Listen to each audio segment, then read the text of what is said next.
पती राघव राजा राम। शतकोटी रामायण हे फक्त श्लोकांचं रामायण नाही तर शतकोटी संस्कार करणारं रामायण. रामाचं नाव घेतलं पाहिजे.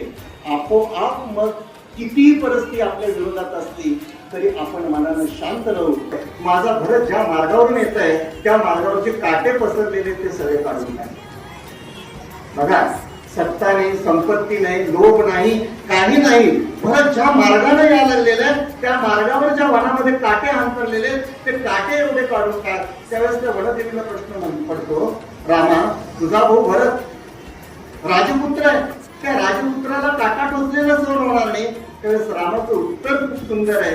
राम म्हणतो की ज्यावेळेस भरताला काटा टोचेल त्यावेळेस भरत म्हणेल माझ्या भावाला माझ्यामुळे काटे आले. तेवढी वेदना सुद्धा माझ्या भावाच्या पायाला होणे म्हणून माझं हे जपण आहे. हे सुंदर बंधुभावाचं उदाहरण आहे.